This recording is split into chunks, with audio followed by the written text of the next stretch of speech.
on my phone, actually. So I will call the Village of DeForest Public Service, Parks and Natural Resources Committee, the Monday, July 15th meeting. It's a 6 o'clock meeting, and I will be calling it to order at 6:01. Reese or whoever denoted roll call. And we have one absent, so we are at a quorum. And item number 3, recital of the Pledge of Allegiance. Matt, are you up for that? Sure.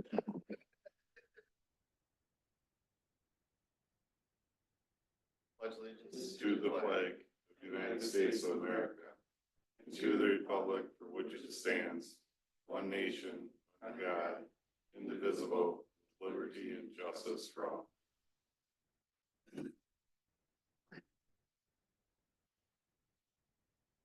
Thank you. Next item number 4 is the approval of the minutes. We have in front of us the minutes of May 20th, 2024. Is there any comments or a motion? Motion to approve the minutes. Motion by Bill, is there a second? Second. Seconded by Matt. Any discussion or comments on the minutes? Hearing none. All those in favor of the minutes as written, please signify by saying aye. Aye. Any opposed? Motion passes unanimously, 6-0. Public comment? Seeing nobody here. Guess there's one online. If there's anybody online wishing to speak, please raise your hand. Seeing none, I will move on to item number 6, presentation. There is none. So item number 7.1, presentation and discussion regarding core values, civility, and conduct. And I'm assuming this is going to be led by Bill. That honor. That is correct. Well, thank you for having me this evening. So I provided this presentation to the village board. And as part of that, and the strategic objective or goal for the village is then to provide similar presentations to commissions, committees, and boards thereof.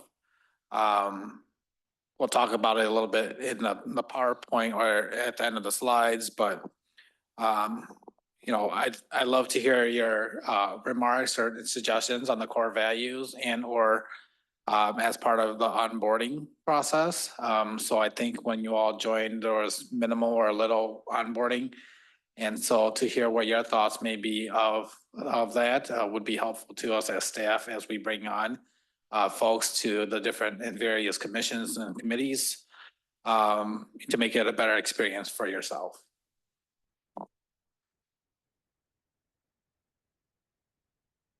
Let's see here.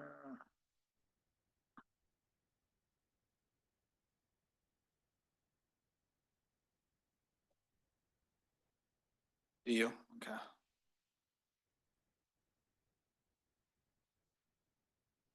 All right, so we're talking about core values, conduct, and civility.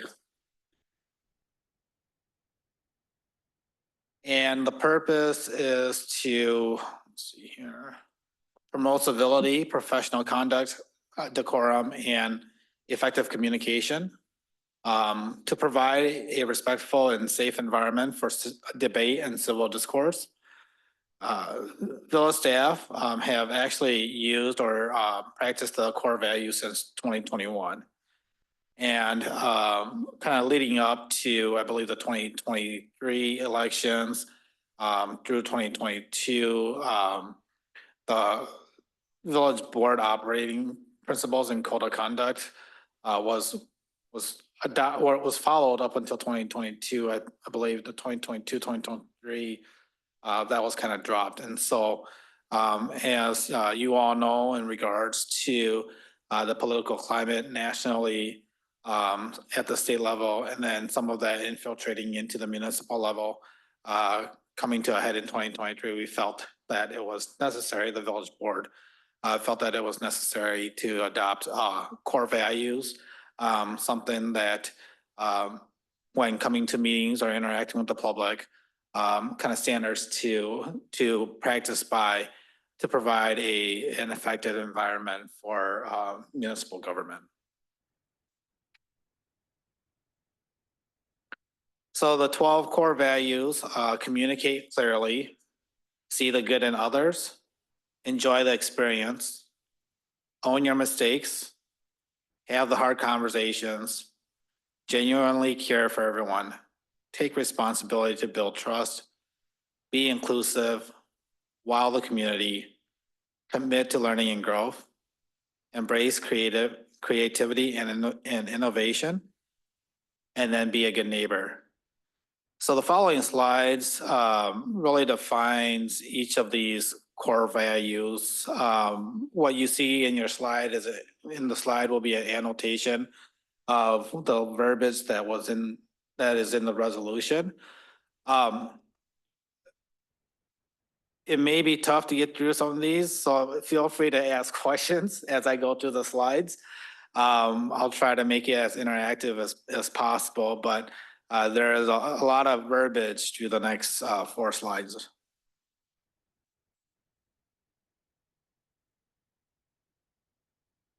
So communicate clearly. Communication is key. You know that as you sit on at this table here as part of the committee, there's different types of communications and from different directions. So communicate in a way that sets clear expectations, recognize the different ways everyone contributes to the conversation, and ensure all voices are heard. Like I said, I mean, we sit here and we try to interpret decisions, policies. We hear complaints, and so making sure that there's a clear line of communication is key to everything that we do. Second here, see the good in others. When one person succeeds, we all succeed. Take the time to recognize and celebrate teammates for their kindness, hard work, and support. When faced with a challenge, focus on the benefits, no matter how slight or unimportant it may seem. So we all know that doing this job is challenging and hard enough. You folks, you're volunteering to be up here. I think sometimes we forget that, right? So this is a civil service, and you're all volunteers. And so oftentimes, very politically charged policies make their way, to you and then to the village board, and we ought to remind ourselves that everyone is here expressing, what they believe is good. Enjoy the experience. So take time to celebrate small victories. So sometimes it feels like we have few, big wins, and resident success stories. Enjoy the incredibly unique, genuine, and amazing people you are surrounded by each day. Again, I think, we're all here, we're wanting to do a great job for our community. And often through the journey, we lose sight of that. So enjoy the experience. Own your mistakes. We're only human. Mistakes will happen, and confidently own yours. Proactively communicate and ask for help to fix it. Focus on what you can learn from the mistake and what you will do differently going forward. Take accountability when things go wrong. Taking accountability when things go wrong will set a positive example for others to do the same. As leaders of the community, I mean, you can only set the example moving forward, and that really leads the way.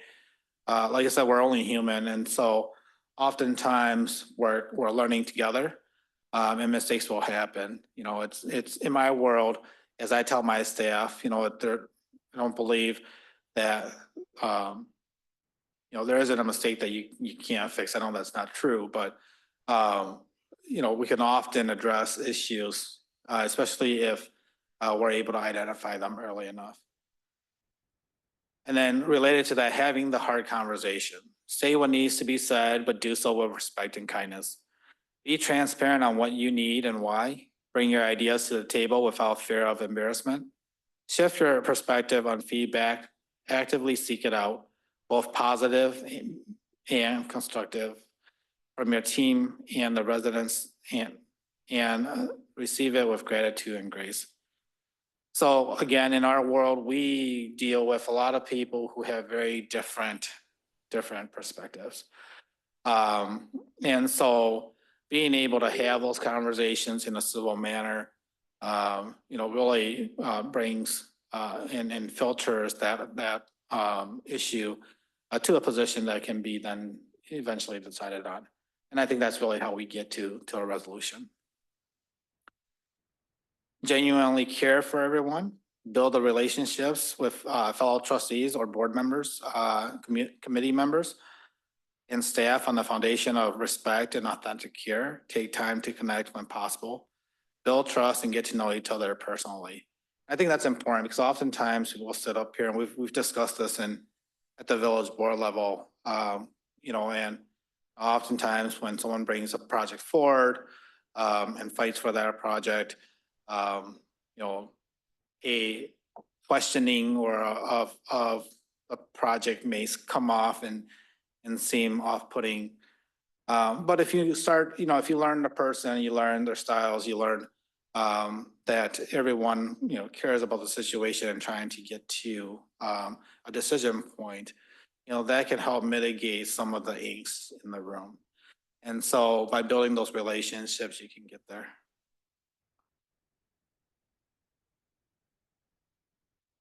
Take responsibility to build trust, again, related to the previous core value. Trust must exist for success to be achieved. Trust that everyone will show up every day to do what's best for the village.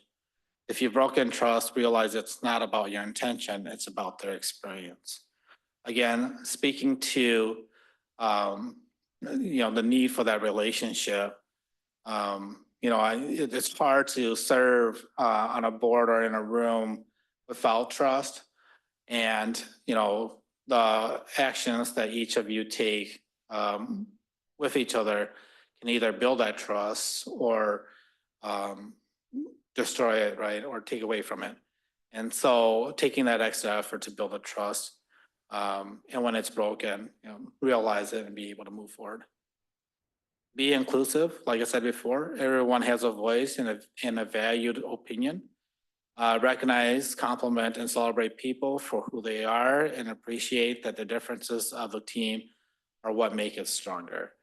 And that's at the very core of government, or what it's supposed to be, right? The debate, the discussion, coming to a resolution that, the majority can enjoy. And so it's just, again, a reminder of, we're people and we have diverse backgrounds. We come from different educations, different edges of the world here. And so, not all of it's the same. And then while the community, again, that's why we're here. That's why we're serving. Connect with the community and form true relationships. Ask them what they need and listen empathetically. If you don't have the answer, say so and quickly go find it. If they need something that can't be provided, connect them with someone who can help. There are a lot of resources in the community. You all make decisions on public services, parks and recs, recreation programs. And oftentimes that's what residents know, right? That's the first thing they see. And so it's hard for you to know all the answers. There's staff that you can rely on. Being able to find that answer, I think goes a long way for residents. If you don't know it, take the time to provide the correct information. Commit to learning and growth.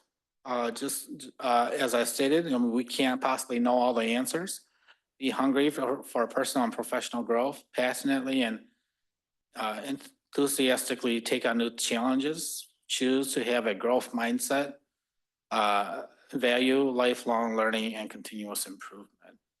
As you work through your journey here on the Parks, the Public Services Committee, you'll learn more about, planning and zoning. You'll learn more about conservation districts. You'll learn more about, the processes that we go through to make decisions. And, that's just a natural course and progression of you as members who serve in the public.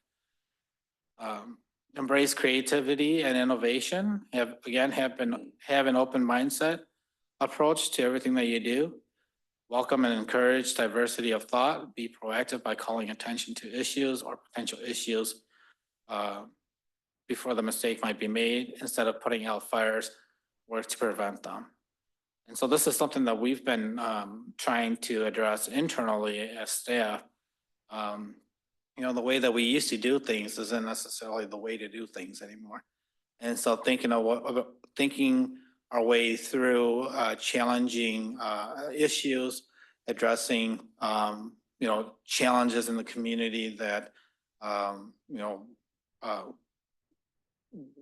we may have, and have those challenges from the marketplace or the current climate. We know that the world that we live in today is not the same world that we lived in, 5, 10, 20 years ago. And so we always have to be creative and always innovate and change on the way. And then lastly here, be a good neighbor. Care deeply for the village of the forest, whether you're a resident, an elected official, an appointed official, or an employee. Put ethics and equity at the forefront of everything that you do. Indulge in the work that you do and be proud of the results that you create. And so, we're at the end of the day, we're all human. We're all here. We want to make our home and our community better. And this is how you start to do that.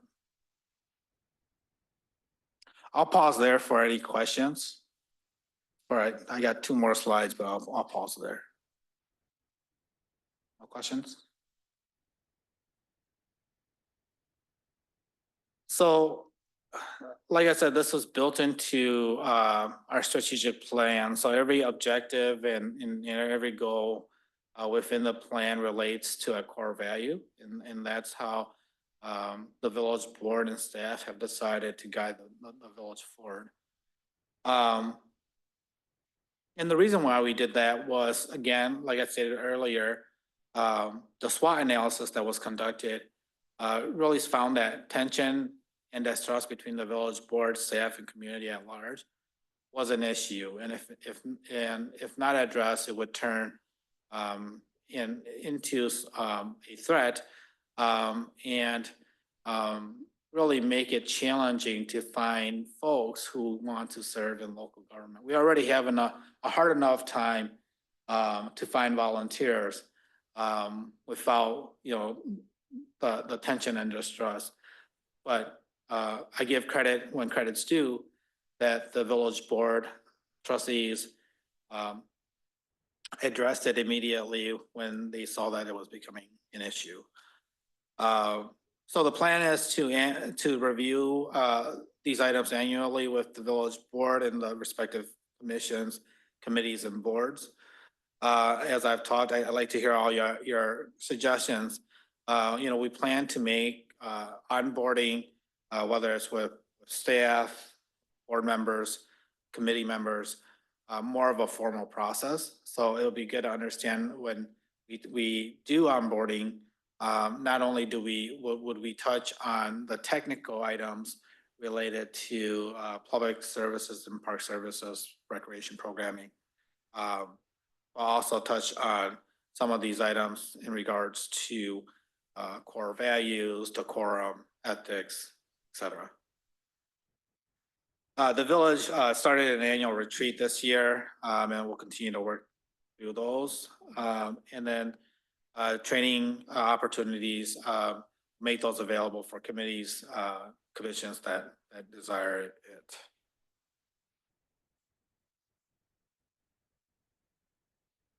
So just quickly add about additional efforts. Again, we expect that all levels of government and local government, the village board, the boards, the committees, commissions, village staff, volunteers, seriously take in consideration the core values. I provided a resolution for you all. And again, it really, like I said, gets to the threat. I mean, we're hearing that nobody wants to get into, involved in local government. This is kind of being driven by all different types of climates, like I said, on national and state levels.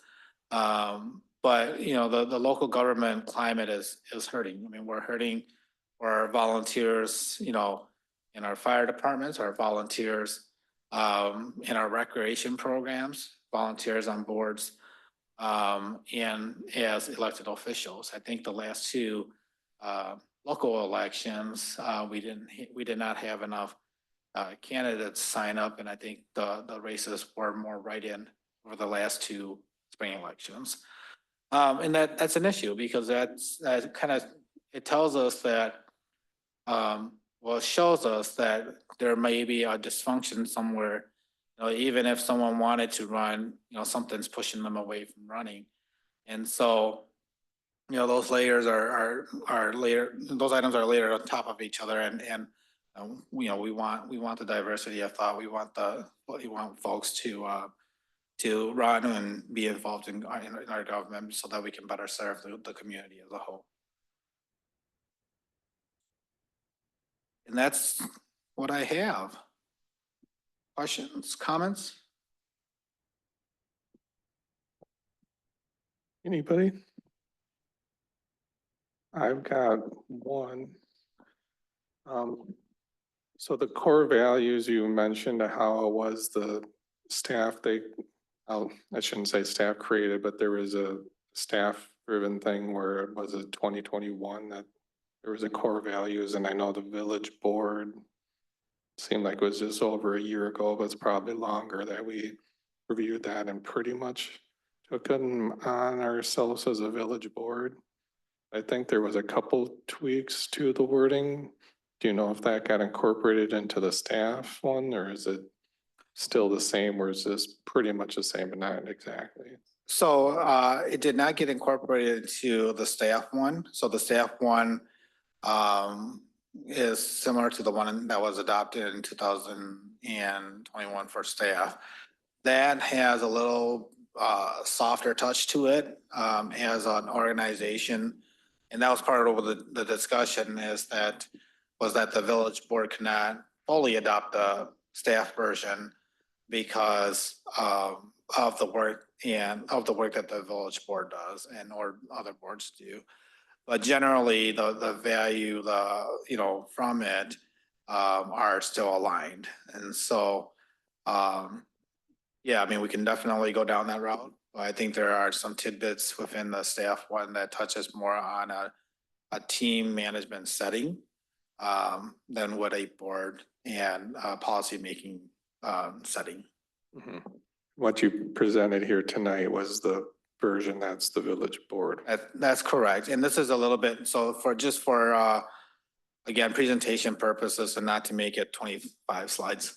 I did annotate the verbiage in the core value. So if you do look at the resolution itself, those summaries are a little bit longer. Thank you. And I guess I want to just add, you talked about onboarding. I think that's a really good idea. I know, say for some of your information, at least at the village board level, I know there's been discussion of like Robert's Rules of Order, that could be a good topic for onboarding. We had I'll give you credit, Bill, as far as like the annual retreat. That was pretty much, was it just department heads or was it staff too and village board? But maybe we open that up more or do something different. I remember many years ago, probably 10 years or better, we used to do a picnic for all the committee members, and I thought that was pretty nice. Oh, you remember that, Judd? And you might be about the only one.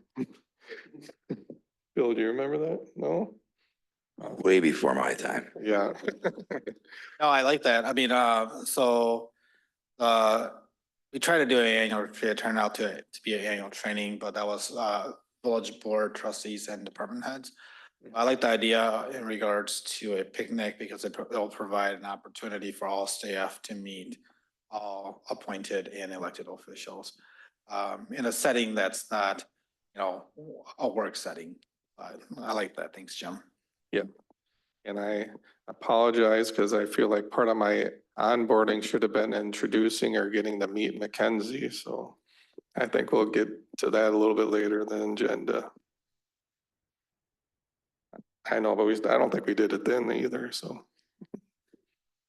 So, thank you. Anybody else for Bill, or Bill, any other comments, or Matt? Yeah, I'd go along with the onboarding. I mean, I'll just speak from my own experience. I was asked to serve and then it took me, I don't know, 3 or 4 meetings to really figure out what we were doing here. And that's nobody's fault necessarily, but it's just, it would be nice to have if there was, you know, a mission statement for each committee or, you know, some guidelines around what to expect. I think that would help with possibly, getting things rolling. If you know, we've had turnover on this committee, I'm sure there's turnover on other committees, but getting things rolling quicker. But also for people who are going to volunteer, just to know what they might be getting into. The unknown can deter a lot of people. And if you kind of know what you're getting into, you might be more likely to say, oh, that's something I can tackle. So. Thank you, Matt. Yeah, Mike. I'd like to commend you for your willingness to take on the hard conversations. The 2 questions that you came back with at the end, those are difficult conversations, difficult things to throw out on the table. But I commend you for approaching that.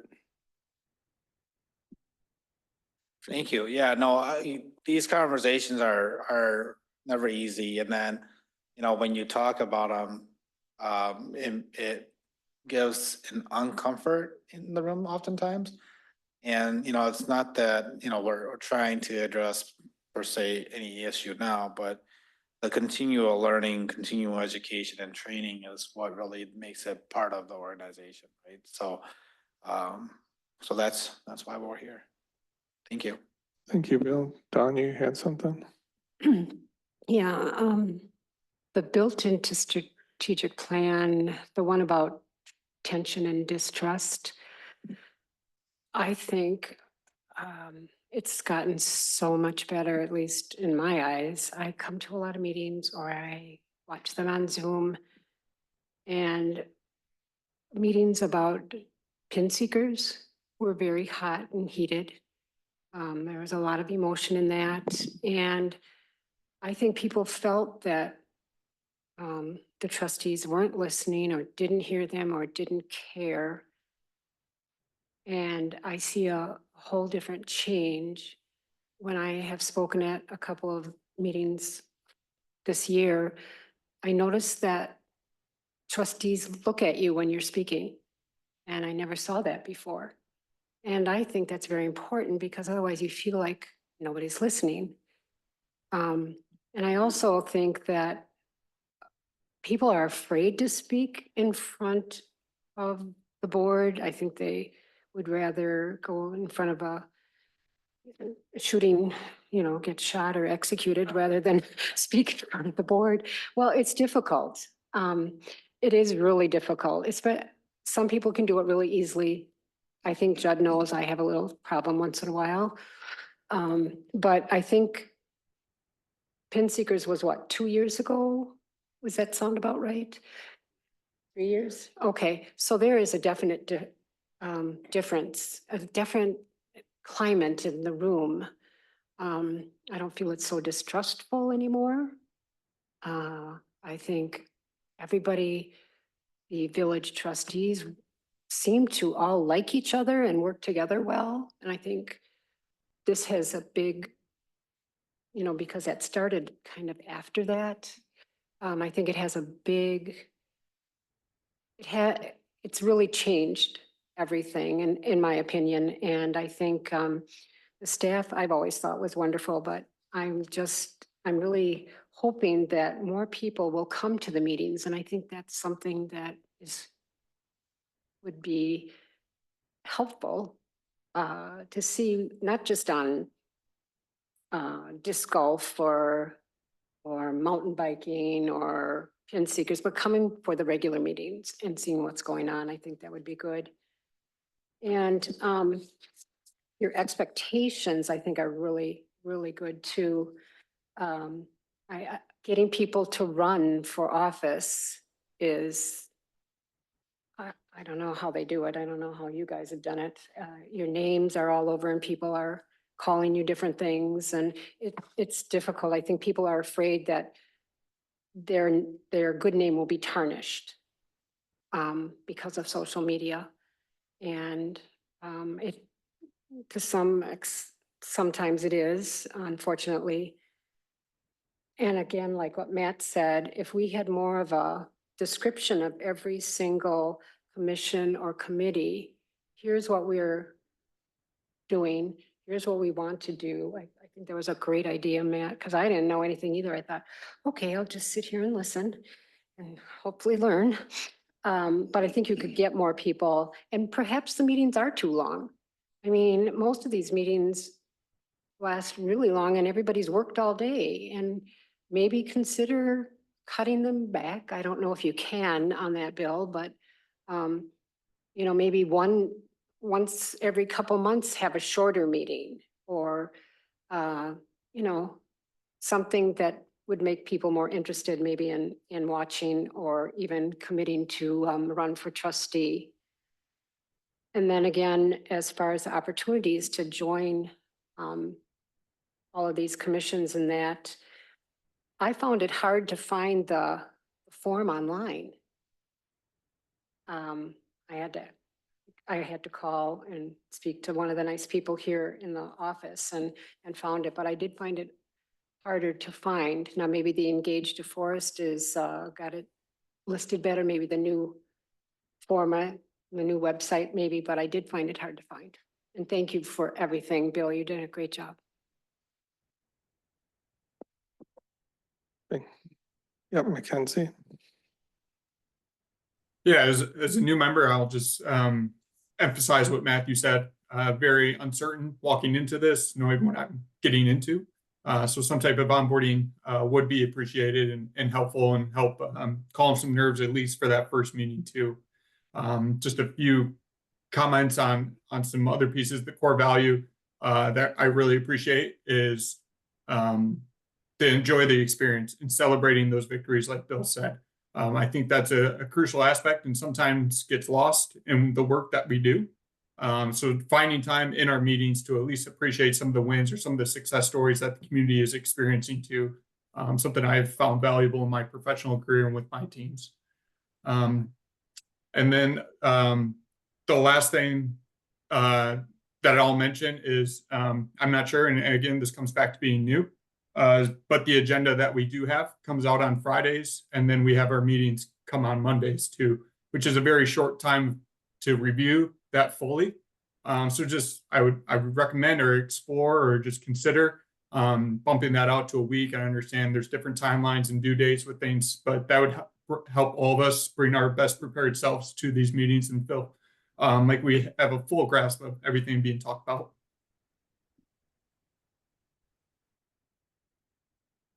Thank you, Mackenzie. Anything else, Bill? I've got another comment unless you want to reply to anything you've heard.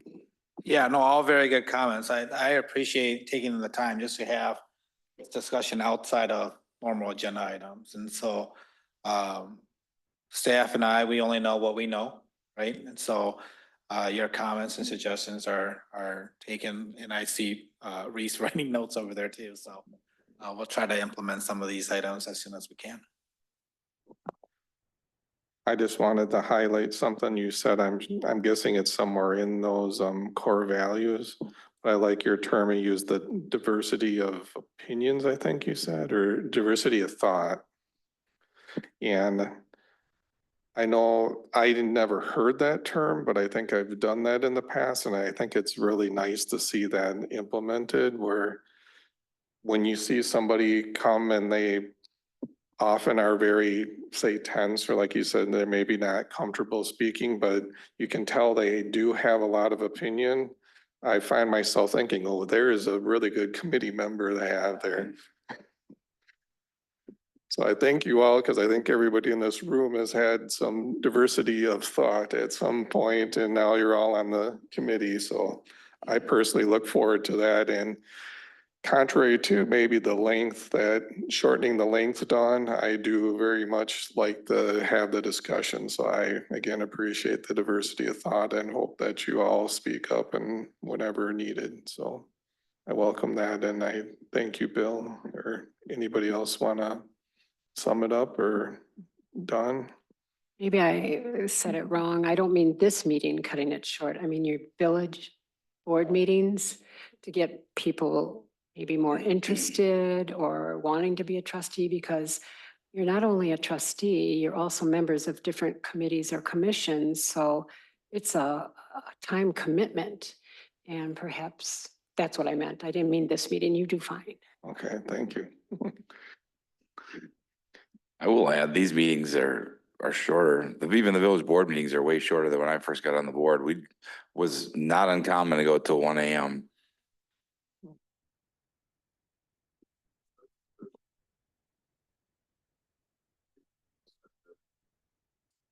Yeah, we'd often have to make motions to extend meetings to go beyond. I was in the throes of the Annexation. tension with, the neighbor, yeah. We haven't done that, and I think Pin Seekers 3 years ago was last. It was a full menu of things to go through, and then sometimes there's just a lot of stuff, and some stuff there isn't. But my comments would be, the onboarding. What is just this committee's purview on what we're looking at? What is our objective? Just, it doesn't have to be all inclusive, but whether it's this committee or public safety, somebody either is interested in serving on it and they go, well, what do you guys do? Public safety per se, what does it mean? I mean, they could have a mission statement that kind of says what they do in one paragraph. Say the public safety, we look after police activities and things like that. Public services, we look after parks and public infrastructure in, fancy way. But what a few core things of what we do, what we look at. Do we look at the police department or how they put up barricades? No, we look at the street that the barricades go on, and it's a big difference. Some people, it's all blended. They have no idea. But just some core things, so somebody that comes on, somebody like Mackenzie, is quick to realize what we should be looking at and not worried about the barricades. We should be worried about the street underneath. Just little things like that. It could get very broad with people and what we do. And also, when you're onboarding, of course, Robert's rules. I mean, for somebody that's never been in government, they don't know motions or things like that, procedures. And hopefully they're presented with the ethics policy, so they're aware of, they're not violating. That's important, because if, say, one of the members here works at some place and they vote for a contract for their business, and they have to realize they have to abstain from that, but hopefully onboarding. There's probably other things for onboarding, but you don't have to get too in depth. Just so they have an idea why they're here, and they're welcome. And this statement really says that everybody has an opinion or thought, and some thoughts, over the past 4 years, some thoughts are, I shouldn't say goofy, but unless you say it, some of those thoughts might have validity and everybody should listen to it. And if it doesn't have validity, just move on to something else. But it's important that everybody does have a opportunity to express, because like in our in-service, we identified different personalities. And what we didn't get into was more of these personalities and how we should deal with somebody that has a different operating personality. How you would talk to that person versus how you would talk to the person with the different personality. But that's could be in the future. I mean, you can't do it all at once in the time that we have, but the continuation of education is important, whether it's village board or our board or committee, I should say. But thanks for taking the initiative. Yeah, no, I appreciate all your comments, Bill. I just wanted to show quickly here, this is something that we incorporated this year as part of the website redo.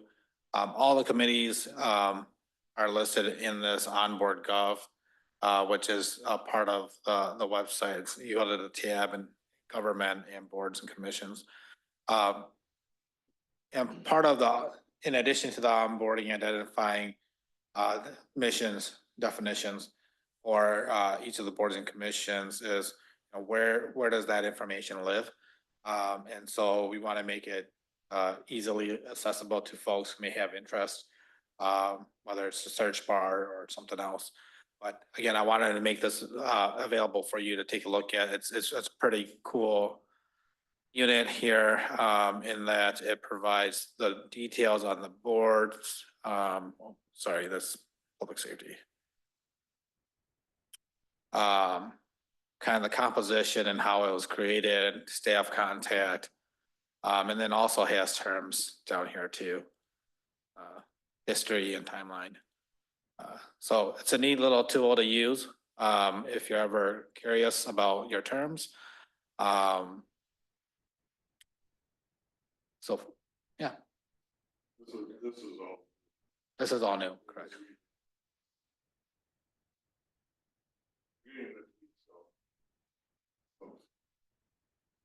Yeah, it is pretty new, so we are working through. There's some things that could be improved, and we'll continue to work through that as we get through this first year. Thank you, everyone. Yep. Thank you. So item 7.2. Discussion and recommendation for recreational program late fee structure. Was that Sam, if I remember? Yep. Okay, yeah, so as far as the memo goes, it would be kind of looking into a late fee structure, mainly for just sports leagues programs. A lot of the times, kind of we've seen more of a trend in it, is there is a lot of late signups. And I really don't like turning people away. I know Reese doesn't either, so we always just try to make it work, try to get as many kids able to participate as possible. A lot of times when we do have those late ads, it does have a lot more on like the staff time of prepping things. A lot of times things are already prepped, or we're having to get extra materials, extra equipment, and just extra things to make sure that everyone's having a good experience with the leagues, but also just make sure everything's set for all the teams.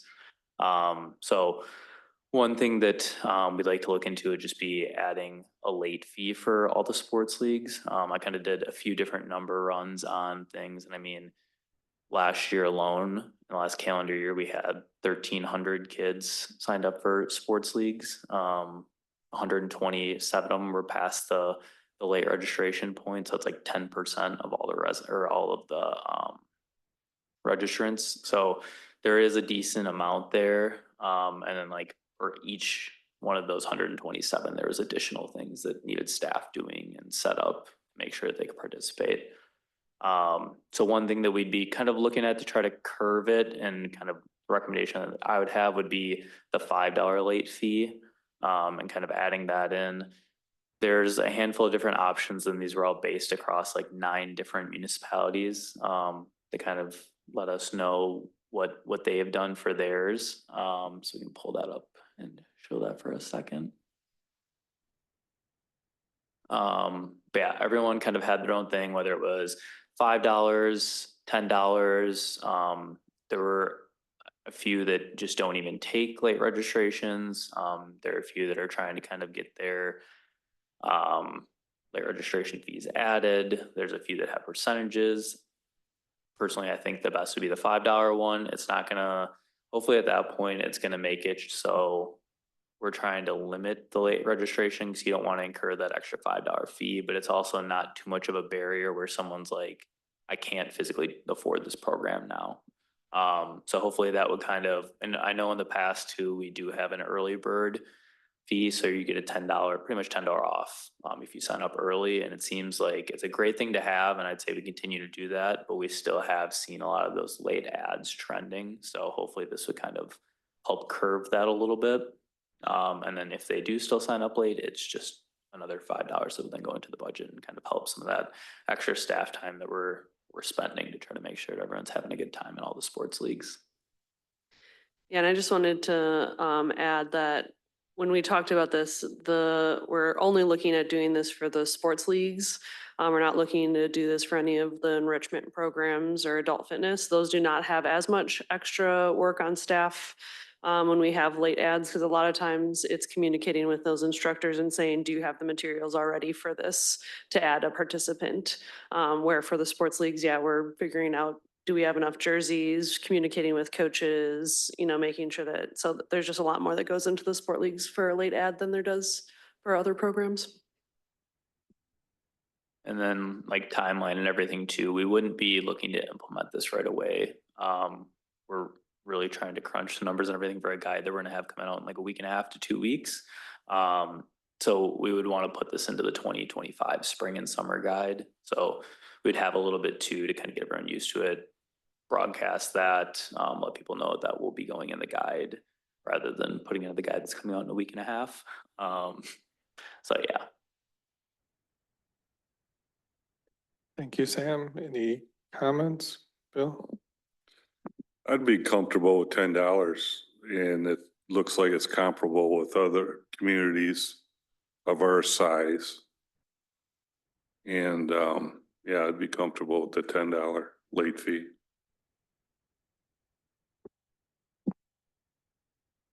Anybody else? Mackenzie? Yeah, Sam, you had mentioned in the summary that it will recuperate a portion of the extra operating costs. Do you know how much extra that is? If we're implementing a $5 fee and it's $10 extra, I'm just curious what that extra cost would be. I'm sure it's sport dependent as well. Yeah, a lot of times it's sport dependent. And a lot of the times, majority of the things that we need to get, I think one of the bigger ones is like flag football. That would be one where sometimes we have to order an extra jersey. Those jerseys are a little bit more costly than some of the other leagues where we get jerseys for around $5. So I think that's kind of where the $5 also comes into play, is a lot of the normal shirts that we get. We order so many in like a sports season, like 400 to 500 shirts. We're getting them for like $5. So that kind of correlates with that a little bit. I would say a lot of the things for the sports leagues are like behind the scenes things of kind of getting all that stuff prepped, depending on when they sign up, trying to get them certificates that they're then getting. We do use like Mojo Sports apps, so getting those apps ready for them. It's really just a lot on the back end, especially when you have 30 kids in a season doing that. So yeah, I could think our recommendation would be the 5, and I think 2, just with adding the non-resident rate lately, that was kind of another reason, or in our thought process of why we were looking to do the $5. But there are a lot of different communities that do a lot of different things. Yeah, I would also add, so I know Sam mentioned, so typically if we do have like the flag football example, if they're needing a jersey or we don't have the size that they need, we typically tell the participants that, and that they have the option to pay the fee for the shirt itself. So, you know, this would be on top of that as well, because we don't want to be eating those costs. So really, this is to recoup staff's time, additional time that it takes to add these players. Thank you. Mackenzie, do you have anything else? Yeah, and then I had thank you for that. That's helpful. And then a part two is there an absolute deadline date as well? So you're not third week into the season? Is it once the season starts? Just trying to understand that too. Yeah, so I would say a lot of times just the conversation, and like when people end up reaching out and then kind of when we stop seeing it. We always do have a few where like maybe the first week or two into the season, they have a friend playing, they want to play. A lot of times I feel like it's really important at that 4, 5, 6, 7 year 8 like age group, or if they're wanting to try something, like they definitely should try it, because if they don't at that point, they might not again in the future. But I would say generally after a week or two in, we don't see a lot of interest in it.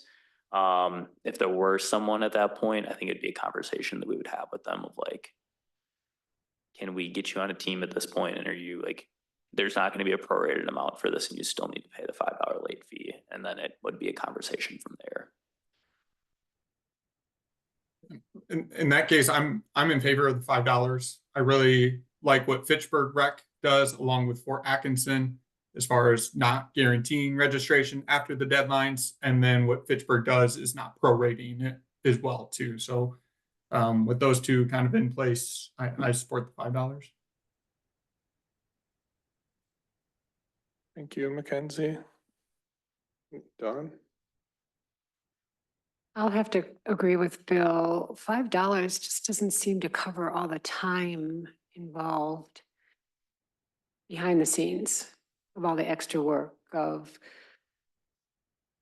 getting the appropriate uniforms and things like that. It seems to me that $5 really doesn't cover all of that. And I'm looking at the chart and I only saw one person, Mount Horeb, $5. I think that we really need to have $10 to compensate the staff for all the additional work. That would be my thought. Thank you, Dawn. Anybody else? What is a ballpark cost of one of the sports, just so I can get an idea of like, is $5 like 1% of it, or 10% or 50%? So it kind of varies. A lot of the in-house sports, for a resident rate would generally be right around like the $50 range. So then if you're looking at a non-resident rate, it's going to go up to about 65. So if you're looking at a $10 add-on to a non-resident, you're getting to like $75. However, we do have like a good variety of travel leagues per sport. So a lot of times those are up right around like 90 to 100. So you could be looking ballpark anywhere like 110 to 120 if you're a non-resident, then you'd be putting that late fee on the end of that too if someone were to sign up late and fell into either one of those categories of being a resident or a non-resident. Okay. Thank you for that, Sam. And also I appreciate that you're never turning kids away. I think that's awesome. I would be in support of the $5 as well. I mean, I think it seems reasonable and hopefully would motivate a few more people to get signed up on time. Thank you, Matt.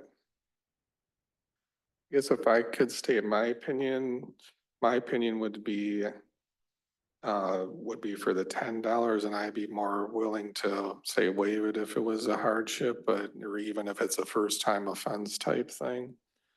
But I just worry about, say, instituting a $5 late fee now, and then a year or so, we're going to say, well, $5 really doesn't cover it, so why not just go to the 10 right away? Yep, I think everything else I had down was already brought up by other people, but. Bill? I'll make a recommendation to the village board that reinstitute a late fee of $10 for the program fee. Thank you, Bill. Can I ask a clarifying question? Was that per their recommendation, it was just the leagues, it wasn't necessarily everything else. Oh, yeah, just for the sanctioned leagues and, not for basket weaving classes or what would be the defining distinction on organized You can say league registration, I think. league? Yeah, make that league registration. Thank you, Bill. So there's a motion on the floor. Is there a second? Go ahead, Reese. So I have a recommendation to the village board to institute a late fee of $10 for league registration.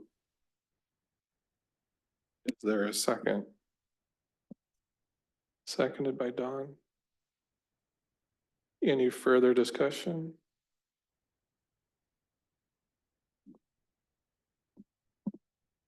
I guess seeing that there's no discussion, I'll ask everybody in favor, please signify by saying aye.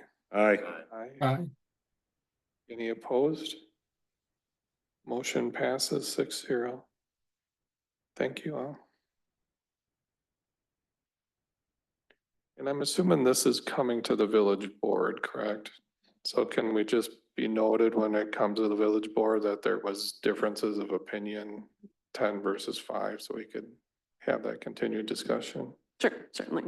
Thank you.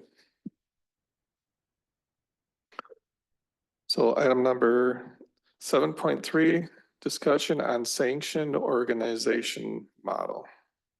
That Sam again, or maybe Reese? It'll probably ultimately end up being both of us, but I'm just writing down a note quick.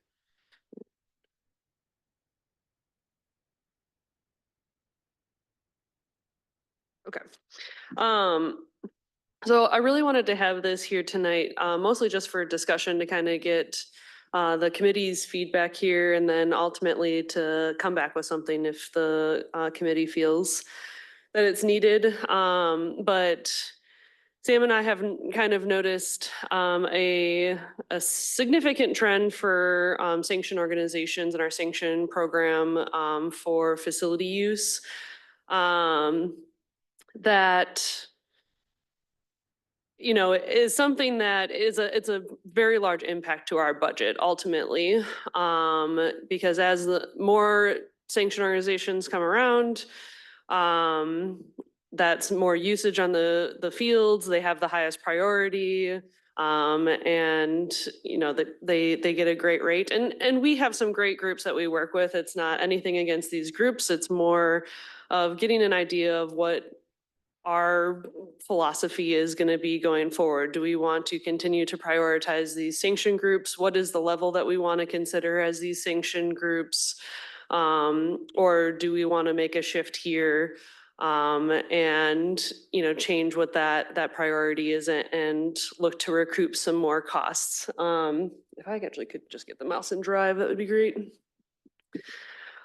So one of the most eye-opening things for me is as I was starting to put together our budget presentation for the village board, every year I like to update our numbers and kind of just see where we're trending and tracking. And so this is just the field rental usage breakdown. And this covers all of the baseball, softball diamonds and any of the grassy areas. So any fields that we use for flag football, youth soccer. Although I will note that flag football numbers are not included in here yet because we have not entered those. And same with DeForest area youth football, their numbers have not been added into this chart yet. So mostly this includes soccer and then any of our rec summer baseball, softball.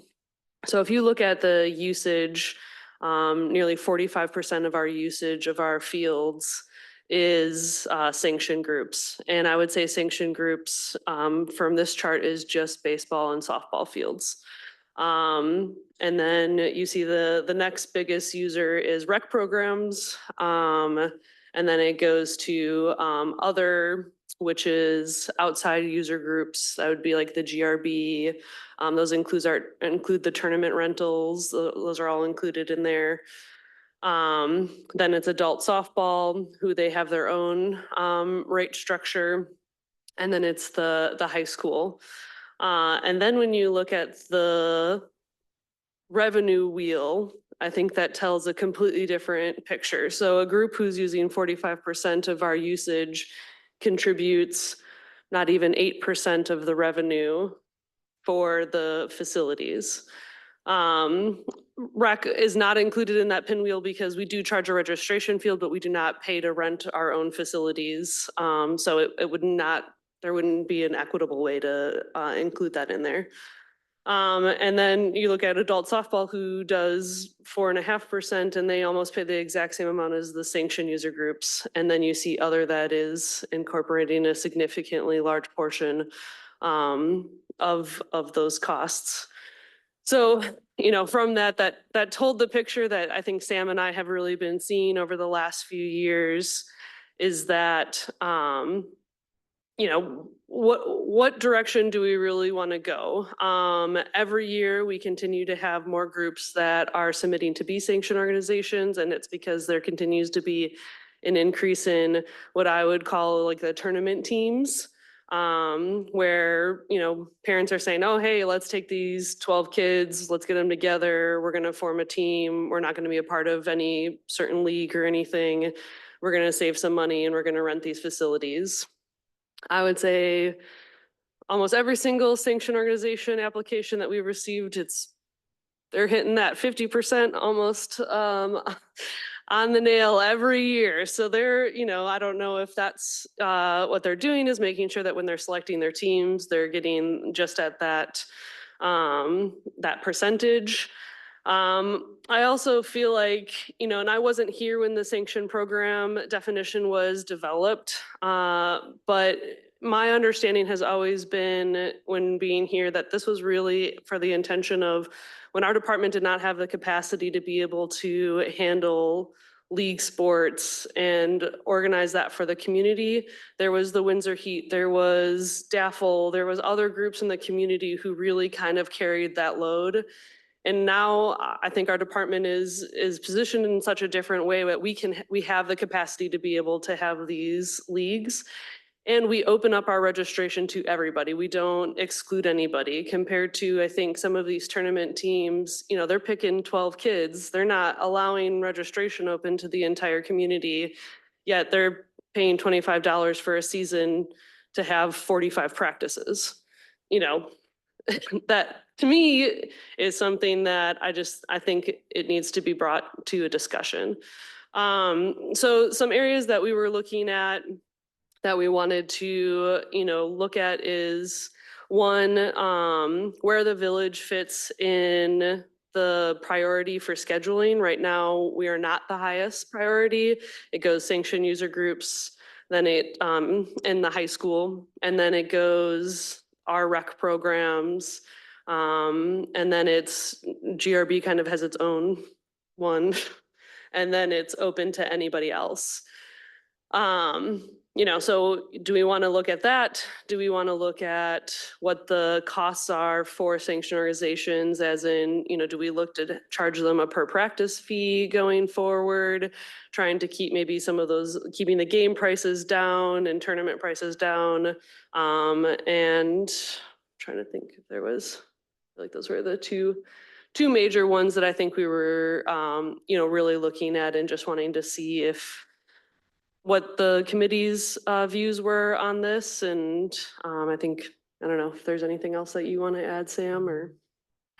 One quick thing too is the high school is not on the revenue piece just because they pretty much use turf fields when the softball team can't get on their fields, and in exchange, we then get high school, or not high school, but school facilities for programs and gym space and that stuff. So it's a fair trade-off of like how each of us are able to use things in each other's facilities in that manner. And then, yeah, I would just pretty much agree with everything too. And kind of when we do give the first priority, a lot of times, a team is probably gonna want the more prime time, so then you're trying to work other pieces around this puzzle. Especially sometimes with like our rec programs. I know this year, like one of our big pushes is we wanted to try to get all of like specifically T-ball off of grass fields, get them on actual dirt fields. We were able to do that, but it is, when we don't have priority, it is really a big puzzle piece to try to work around. And I mean, we can do that, but it kind of just like reset the different priorities, I think would be one way of looking at it. And then also potentially, I mean, pricing structures, and there's a lot of different things that could be looked at with it. Yeah, and I'll add one other thing. It's important to note that last year we made the change to the outside user groups for tournament prices, doubling it. So if, a thought process is for us to try to continue to raise those fees to recover more of our revenue, I feel like we would start pricing ourselves out of tournaments. So I just want to be conscientious of that too.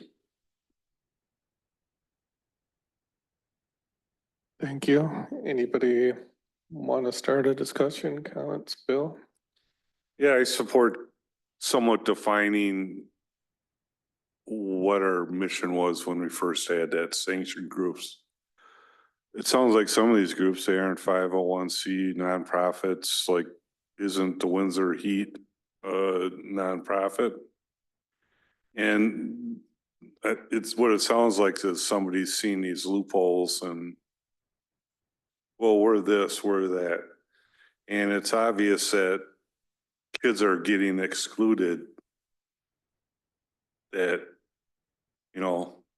there's 13 kids. Well, we got to have 7 of them DeForest kids.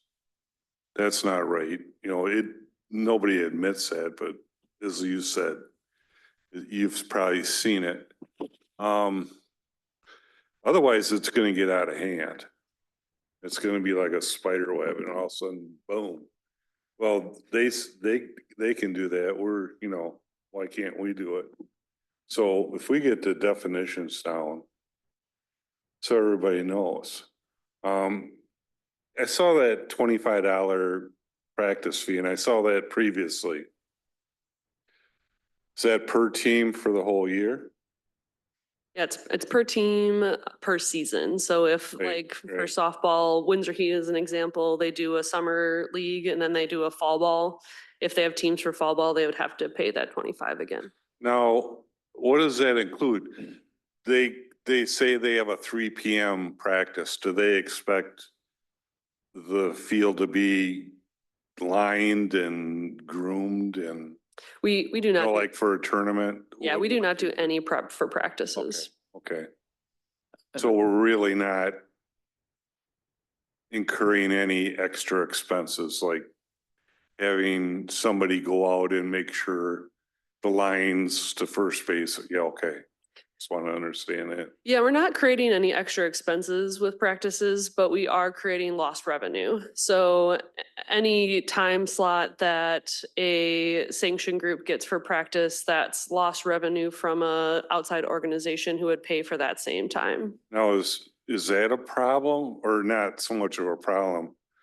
But have you seen a trend to where these practices would cut into potential revenue otherwise? Yeah, Oh, yeah, certainly. Oh, really? Oh, certainly. yeah. So maybe we should take a look at that, not only the cost, but do they get preference for practices? They do. So that's kind of, I think we've seen this issue over the last few years, and you can kind of pinpoint when you see it is, I think there's maybe, for example, there would be a larger travel organization that does a lot of tournaments and they play in-house. If you have a group that's all friends that then maybe doesn't like a decision that was made, they kind of split off and become their own team, and then they're filing Right. for this sanction and kind of doing all that. And right now, there's currently not a limit on practices we would give them. So if somebody really wanted, they could try to practice every day of the week at a prime time, and then Right. it's taking what could be a rental away. And generally for the rentals too, it's $75 for an hour and a half, as where Right. that team's then getting I mean, if they had like 50 practices in the summer, it'd be 50 cents a practice. So Right. you're kind of seeing some of those areas of that overlap. And I know we're just seeing the beginning of it. And I don't know in the next few years if we're going to see, kind of like you said, it's spiderweb and really explode. But they also do have the first, like, everyone wants these prime times. They have the first right to them right now. So really the rest of the piece of the puzzle is us trying to get our rec teams on there, us trying to get these field rentals for times that might not be ideal, but we can make them work with some of the other facility or some of the other organizations that we work with, and having those conversations. I feel like we do a really good job of trying to piece it together as well as we can and get as much use out of it as possible. But at some point, I mean, if you have a bunch of just one team sanction groups, it could be a problem. As where Windsor Heat has like 10 teams. So it's good working with them, and they're giving something like an opportunity to the whole community, is where some of these one-off teams really aren't.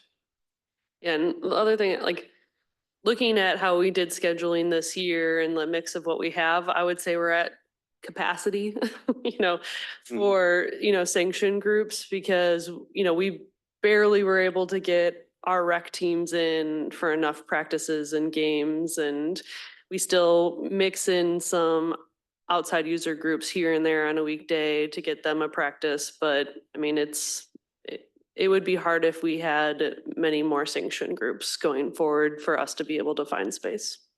And that's a tough discussion, because somebody's always gonna get hurt. But we gotta make the To have those hard Toughest- conversations, right? hard conversation.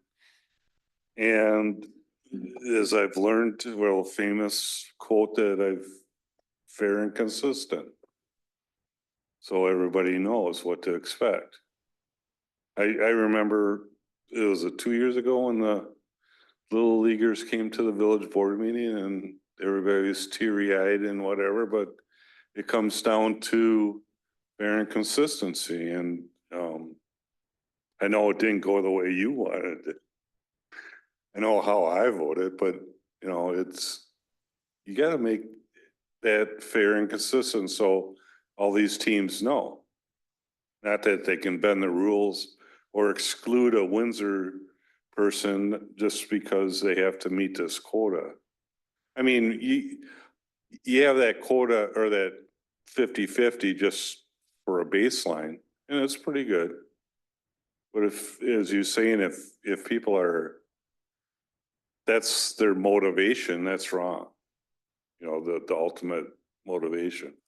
I mean, I can give an example. There was someone who actually submitted an application and they put a name and an address down of someone that wasn't even on their team, who wasn't their correct age, and they didn't think that I would actually do the due diligence to look it up.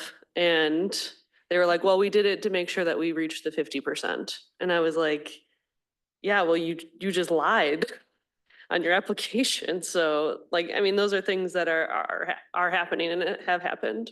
Well, sports has gotten crazy. It's not like when I played 50 years ago. Everybody thinks their kid's gonna be the next Mickey Mantle, and you've probably seen it, and it's like, it's to have fun. But yeah, are you looking for us for recommendations, or? Cause it's a really big issue. Yeah, I mean, I You think might there's- need to come back and visit. We have plenty of time before the end of the year. yeah, I mean, our hope would be I would say, like I put in the memo, to be bringing something back in August, because we want to make sure that we're communicating the message to the current groups with plenty of time for them to be able to make adjustments or no, I don't want to run into that same situation like you talked about a few years ago where that organization claimed that they were not notified. So I think the earlier we can get the messaging out about any changes that are happening, the better.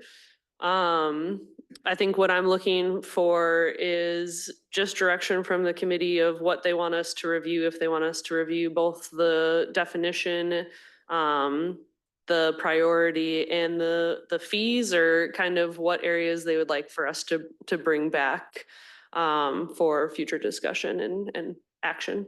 Now, the revenue wheel, 53,000, 54,000. That's present, right? So if we really expanded the sanctions, what is your estimate of what, because in here it says revenue reduction, how much would you? I mean, Just a broad, I don't even want to do that just because there's so many factors that could go into it. You Right. know, a group like another Windsor Heat comes in and all of a sudden they're bringing 10 teams. I mean, that's going to have a huge impact. I mean, probably at least $10,000, but you have another single team. I don't know. There's so many factors that could go into okay, it. and the main thing is to get focused on the direction for you guys. We can always tweak the other stuff later. I'm in support of this. Okay. But thank you, Bill. Mike had his hand up first and then Mackenzie. I guess I'd like to understand, after scheduling for the school district for 20 years and charging and figuring out the fees and rates, why you don't prioritize your rec programs first and then from there start to delineate down the chain. That's a great question. I often wondered that when I first started. But that was kind of the model that was handed down to me and that we've handled down. It was a discussion I think Sam and I had when he started this is our model. Sanctioned groups get the highest priority. Village gets next. And yeah. I think the whole scheduling process would be easier. You know, you put in your times, your dates, and then they know what's open and then they can start to look at their schedules. They're going to have more flexibility to choose from then. Be just my thought. Yeah, I agree. I mean, I think Reese and I have probably grown through, maybe going through the fire on some of the scheduling over the years of this. We've had some good times and some bad. But I mean, even this year, like, I think if we had priority, it would probably ultimately, it would make things a lot easier. We'd still have times where groups might want the same time and we figure it out. But I know even this year too, as we talked about core behaviors and getting creative and doing things like that. I mean, we did schedule a sanction meeting, so it was everyone in the same room at the same time. So we weren't going back and forth on emails, different days. It was, we're all getting in the same room. We're going to figure this out today because we want to get this figured out. And it could be as easy as that, where we have our priority and then we do that with the sanction group and get everything done. And I think your definition of sanction group really needs to be examined. You nail those two things, and I think you're gonna have a greater process.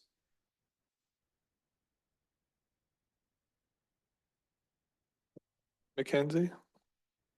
Yes, I'm all for, similar to Mike, is exploring the priority list, and I feel the village should be at the top of that priority. But I'd be curious to see how everybody else falls in line with that and where the school lines up and everything as well. Just curious if there's a sanction renewal process for these groups as well as a one-time application and now they're set to go. They're required to resubmit their application on every calendar year. So January 1st, they can submit for the next year. And is there a fee associated with that too? There is no fee for the application. Okay. If there's a lot of people, a lot of groups requesting to become sanctioned, that's an idea for at least consideration. And then something I would be curious to hear more on is if you move away from an unlimited practice season for individuals, is put a cap on a maximum amount of revenue or the maximum number of hours a rental can have. So you can say the Windsor Heat, they're allowed 40 hours per season as well. So some of these groups that might be able to afford a new fee structure are not monopolizing the space as well. So putting a cap on how many rental hours or practices a sanctioned group could have, as well as moving more towards an hour fee rather than a per practice. A per practice could mean 5 hours for one group and then a 1 hour practice for others too. So for more consistency, I'd be curious of what that would be as you all consider this. Yeah, and we do have practices are set as an hour and a half time slot. Okay. Great. Thank you, Mackenzie. Anybody else? Don? Well, first of all, I think defining the sanctioned organization, changing that should be probably number one. And then after that, I didn't realize that DeForest wasn't first. I guess I thought because taxpayers, help pay for that. So I think that's really important to get those people the highest priority. And again, as Mackenzie said, limiting the amount of practices per team. And I really think $25 per team could go up. It should be more. It sounds, if they're going to practice 40 times, that's not a whole lot per time. So I think all these three things that you put together, Reese, are really good. And thank you. Thank you, Don. Anybody else? Yes, I'd state my couple opinions, and I think it follows a lot of what other people said. I think we need to relook at the definition of what sanction is. A couple ideas I have is, say, like you said, how like it could be like one team, maybe it's just a certain number, maybe you have to get the 50 participants, or like you said, be open to the public, not just a team that you have to qualify to be on. I think that could be a big part of it. Yep. And I've got some experience in other organizations, not necessarily sports, but I think even like the soccer club that my daughters were part with, I gotta believe they're like a 501c3 or something. And I think, and that is that's a process to get through. So the one organization I was part of, that was like a $10,000 thing to get through all the attorney fees and everything. So if you're a 501c3, I think that's just pretty much a given.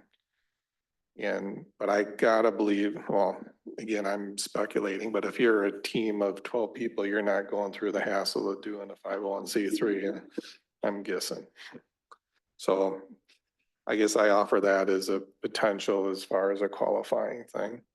And as far as how to figure out how to, I'll say like block time. I do feel like as far as a rec program, we should be giving ourselves some priority, even if we're picking areas that maybe isn't prime time, but maybe on the edge of prime time, we should be blocking those areas for our residents or your programs. And looking at your pie charts, I think it's very visual to know that we need the others in order to fund our programs. And I suggest we should be even blocking time in the prime times for the others too. And maybe come up with some sort of block system to make sure that we have, say, everybody accounted for somehow. And I guess I look at you guys for maybe how that might be structured, being that you've been through it a couple of years, you're gonna know where people wanna fall. So I think that's everything I had written down. Perfect. Thank you. I think you guys gave us a lot of notes to put some stuff together, and then we'll look to come back in August. Thank you. Next item, 7.4, discussions and recommendation on the Dane County Parks and Open Space Plan Letter of Recommendation. All right, yeah, Judd's normally the one that gets to talk through these whole things, and I feel like it's all me tonight. So in May, Alex came from Dane County Parks and talked about their Parks and Open Space Plan that they're in the process of renewing right now.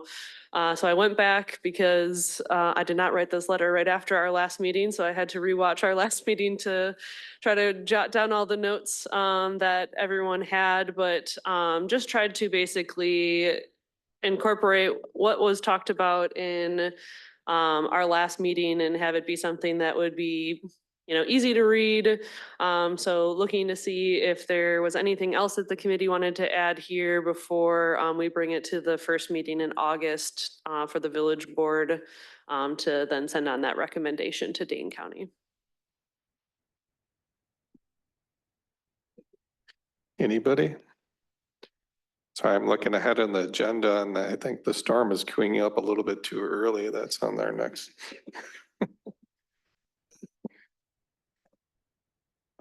I guess I'll state my opinion. I think it's a real good letter. I wish I had had more time to look through the open space plan myself. I hope to do that, but I think you've hit really a lot of the large points that I think is good to emphasize. Anybody else? Matt?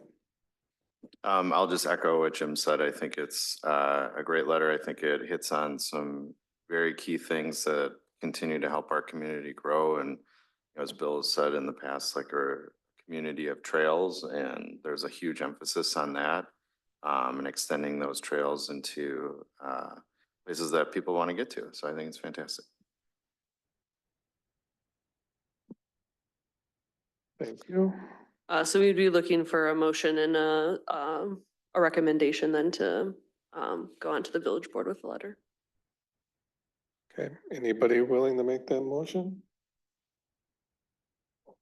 I will make that motion to forward the letter as written to the village board for, I guess, their probably approval to mail it out. Second. So motion by me, Jim, and seconded by Mike. Any further discussion? Hearing none, all those in favor signify by saying aye. Aye. Aye. Any opposed? Motion passes 6-0. Now cue the storm. 7.5, severe weather and storm updates. It's not Tuesday, so that's a good news. So there wasn't anything in the packet, more just a general conversation, and we'll kind of share some information we have that we dealt with. But rain events are an interesting topic, right? And oftentimes engineers will speak about them in year events, whether it be a 10-year, 20-year, 100-year, 1,000-year event kind of a scenario. And it kind of means dual purposes, right? So it does mean that it's unlikely to happen, but for every 1,000 years or every 100 years or whatever it may be. Oh, you don't want to stick around? But that's cool. I see how it is. And then, but the probability that it could happen over a 24-hour stretch in any given year is also there, right? So that's what engineers are building for is what could happen in any given year. So all of our detention basins prior to 2022 were built with for the most part, to a 100-year standard, right? So there's stuff that's been built in this community that was built even before those standards were even around in the 80s, right? That are going to experience a different way stormwater is handled than more current building, and then even more current building stuff from 2022 and beyond, where it's built to a 200-year rain event. That being said, to convey it to those systems that manage it, right? The water retention ponds and the infiltration basins that we have, those are 10-year storm events, right? So that what's underground can only handle so much. And then it's designed to use the road, which is why there's curb on roads to channel that water and push it through. And when you have what happened on June 22nd, that's a whole nother deal that you just can't even begin to plan for or make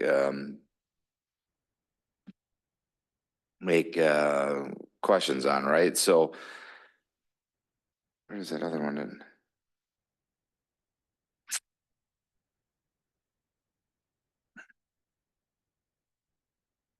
There's a CoCoRaHS mapping system. It's basically a collection of people who report throughout the community, right? And they do it and look at it and then report that information to this website. And the National Weather Service actually pointed me to this and said, this is a great opportunity for you to kind of see. And so when I looked and pulled up from June 22nd to June 23rd, if I pick June 22nd, oftentimes these home folks will dump their rain gauge out at 7 in the morning, between 7 and 9, right? And that's when they report the number. And so if I pull this up on June 22nd, it's going to say 1.73 or like a smaller number, right? Because that rain event we had June 22nd came in the evening. So when I went through a 2-day time frame, you know, we're at 5 inches, 5.4 inches that occurred in that time frame. Like I said, if I pull up June 22nd, you're going to see 3.38. But this is actually June 23rd.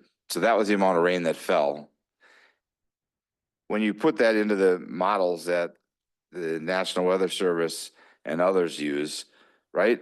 In an hour time frame, you get 3 inches of rain. That's a 100-year flood event to a 500-year event. It happened in less than 60 minutes. It was about 40 minutes, right?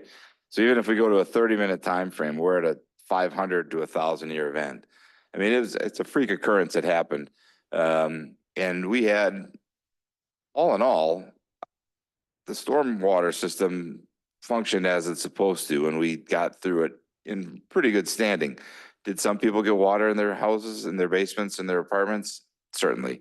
And I think we found most of those were built or designed in a different era than what stormwater standards are today, right? And if we look at some of those houses, they're actually built below grade. And so they're more apt to take some of that water on. So it's, as much as we would love to be able to be an end all be all to all, we just can't, right? What we can put underground is only so big. And then, if we put in a 200-year storm structure under the road, there'd be nothing left for sanitary sewer and water to go, right? So we have to, there's checks and balances, right? And then that cost is to do that would be astronomical for the event that occurs every so often, right? Now, are these events happening more and more frequently? Certainly. And are those things that we have to account for? Yes. And we are looking at those areas that are older in the community that may have some issues, and how can we mitigate those to a degree? We're looking at that with our engineers and having those conversations regularly. And a lot more recently to make sure we can accommodate this flood issue, right? That might happen. Now, if we think back to 2018, we had a big flood event where the weather, we had 7 inches of snow, I think. Degrees popped up to 70 degrees overnight. That was a quick melt of 7 inches of snow. And then I think we had another couple inches of rain on top, but there were still frozen parts. So the area that flooded that year, if you recall, was Helzer Street. And that ran down Columbia, Holum, and caused issues there. And then ultimately it happened. The second round of flooding came down from the north through Morrisonville. And then that was through the river, Highway V, Main Street, South Street, where we were worried about bridges and things like that being overtopped. But the one area at Helzer, we had no issue with this major event that happened, right? The waters were more than adequate, could handle that. And that's a 800-acre flood zone that's running through there, right? That runs through the Carroll property, which is across from Quick Trip on Northtown Road, and then flows through.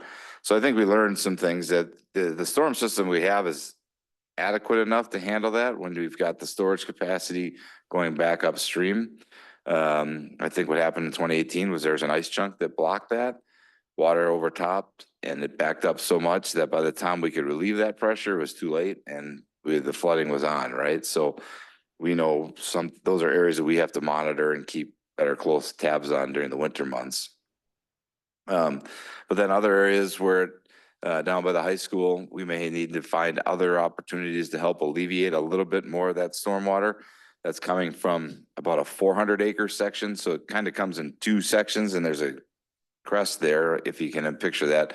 And so where that comes through by the new Jefferson Street, we have to find some ways to maybe try to stage some of that water just briefly before we release it through. And again, that can be a rather expensive proposition of trying to acquire land on the other side of 51 to put in retention basins. Or do we try to do something with lands that are between 51 and Northtown Road, just as a stopgap, just for those rare events that we have. So we're again exploring all those kinds of things with our engineers. We did, after that 2018, acquire what we call aqua dams, what are called aqua dams. We did deploy it on Helzer Street just in case that that water overtopped the road and we're going to cross. So we rolled it out, but we didn't actually fill it with water. But basically, this is just a big tube that gets filled with water off of a fire hydrant. So the water creates a dam for the water. And it will have good uses for us at points. We didn't need to use it there. But when we do deploy it, right, you're just kind of pushing that water to other areas potentially, right? So we have to be strategic in how we use it. We can't just put it in front of somebody's house because it's only so big, it's going to go around, it could flood other zones. So we kind of have to know where that sweet spot is. Perfect. And then taking it down is a whole nother nightmare, right? You have to squeeze all that water out. It's thousands of gallons of water that are stored in there. So it's a slower process. We were going to make the guys set it up today, but we thought, it's a little warm. Maybe tomorrow when it cools down, we're on a practice run with them. But so we do have several of these in at our Sean Koo site. There's 725 feet of aquadam that we could deploy if necessary at times to help out. So, but mostly, again, that storm, how the lands were supposed to worked accordingly, right? Liberty Land is a great staging ground for water. That's where a lot of water is stored. You saw then Western Green. If you ever walked Western Green, you couldn't walk the trails, right? The water was topped across the river, overran the banks, and filled into there until it receded about two days later. And again, as you go down, I don't think is the golf course finally open? Yeah, I think it was like 2 or 3 days after they got it all figured out, but there's still spots where you can see where it overran and there's just all the sand and everything still. And there are spots, if you walk the trail, you can see where all the tall grasses were knocked down and there's a lot of wood that was pushed up against. And thankfully the boardwalk stayed in place. Nothing got moved around out there, we got to do some work on boards and whatnot. But again, the areas that we have designed staged water and carried it through. We have a couple weirs that are check dams kind of things that helped contain that water at Liberty Land before it pushed down. So all in all, I think we did fairly well. There are areas that we can certainly look to try to improve, but there's a balance there to budgetary dollars and how that all goes. So questions? Anybody? I guess I got a couple of things. Sort of to speak to what you said, I just wrote it down, so I feel like I gotta say it, but like what you already said is like we designed storm sewer for 10-year events and you look at the 50, so you anticipate using road once you get above 10. So it sounds like we've done a good job at that, and I really commend, say, Judd or the rest of the village staff too, where we've been proactive in a number of different locations, and one that I'm thinking of is sort of north on River Road. There was a basin behind a lot of people's homes that we went and put in an extra pipe I think it got up to 100-year flood. Do you know where I'm talking about? It ran down River Road and into Acre Park or Western Green. Yeah, you said. So I mean, I think our village has done a really good job of trying to be proactive on storm management. And the last comment that I want to make too is more again about the being proactive we got was I want to call it emergency response plan. I think where we were looking at different stormwater. I remember that, say, on the village board, like just a year or two ago. Yeah, we were looking at how we might be able to mitigate those floods, especially like at Helzer.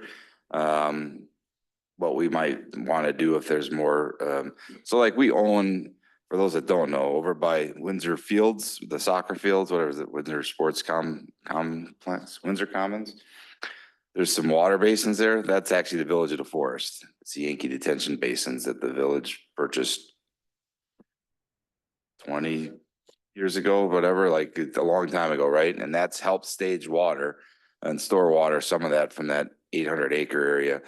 It might be something we want to do south of that, but now you've got to get some farmers who are willing to sell some land, and they're all really interested in farming, which is their right. They own that, right? So the cost for us to purchase that land would be rather expensive. So we have to find other ways to potentially mitigate or help slow some of those things down. Yep. Thank you, Judd. And I do want to say, I've been hearing this a lot more at the, say, DOT or my field. Resiliency, that seems to be something that got a lot of funding behind it lately. So I guess I would ask that maybe you look into that as far as for funding stormwater management. No, we use it to like upsize like bridges and things like that, that it can be resiliency funds. So thank you. Anything else, Judd? Nope, that's all I got. Anybody else?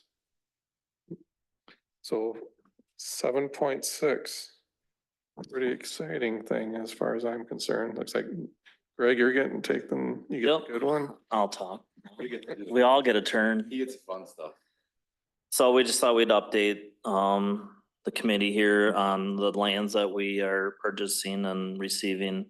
We've got the lot 11 on Diamond Drive. It's 6.32 acres. If you want to go down to the map, there we go. So the 6 acres is on the west side of the river. We'll be purchasing that. We've signed the purchase offer, and the owners signed it as well. So we should be going to closing pretty soon on that. There's a little chunk of property on the west side that will connect to Diamond Drive if we ever want to, or east side, sorry. If we ever want to connect a bridge or trail or something, boardwalk. And then we've got Baki Conservancy. That's 5.3 acres. And that's a wooded parcel right off of Highway V in Nelson Court. This is, we're looking at possibly doing a sensory park. We're putting it in the court plan. Hopefully everybody will enjoy that, and looking at a parking lot and a green space right behind the dentist's office. So that was part of the purchase as well.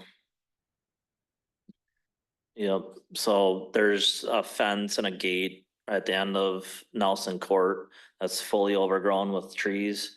Our initial plans here, once we close on the property, is to take that tree line out and mow some of the area to get it open up so people can walk in there, and it's a pretty awesome place.